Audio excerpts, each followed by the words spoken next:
Alrighty, time for another edition of Science Sunday here at the Connecticut Science Center in downtown Hartford, joined by Jace. Good morning. Morning, Mark. How are you doing? Doing well. What do you have for us today? So today I have a contraption called a trebuchet. Okay. This was something typically used for siege warfare a long time ago. Probably won't see too many of these being used nowadays.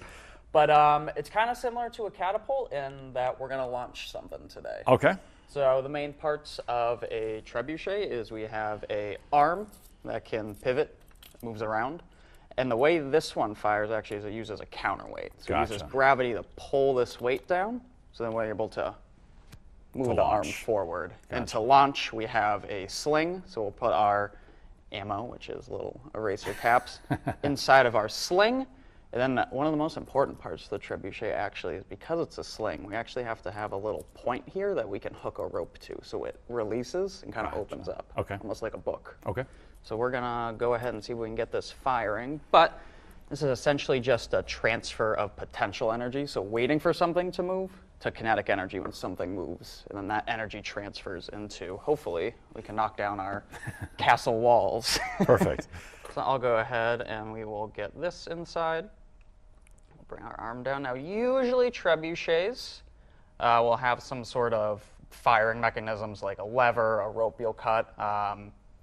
I just went basic and hold it with my hand because it was a little bit easier to set up. More efficient for us today. Yeah, with any luck, when I let go of this now, we should have the weight go down and our arm go up and around with our sling and hopefully fire that eraser. Here we go, 3, 2, 1.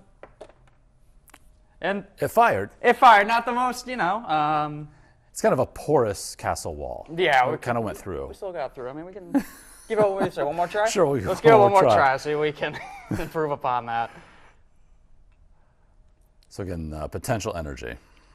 Yeah, and you know, there's a lot of more moving parts into like all the measurements you have to do with these because everything has to be exact enough. So your weights have to be enough to move the arm, whatever you're firing can't be too heavy, can't be too light.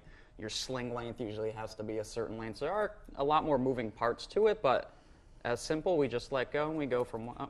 And sometimes it fires out the back. A little misfire. Which, you know, it happens. I'm sure it happens all the time. But, yeah, just kind of like a cool old piece of technology that you might not see as much anymore. All right, good stuff. Also, some neat things happening this week here at the Connecticut Science Center. It's April vacation week. Yep, so we'll be open all week, and we have some cool events going on throughout the week. So tomorrow on Monday, the 14th, we'll have Quantum Day, so we'll have a bunch of cool science experiments out for that. We have a guest coming in to do like an origami workshop with us. Okay. One day this week. So yeah, just a lot of cool things to come check out on top of just, you know, the regular awesome exhibits we already have. And of course, included with any visit through general admission or membership is, of course, Science Behind Pixar.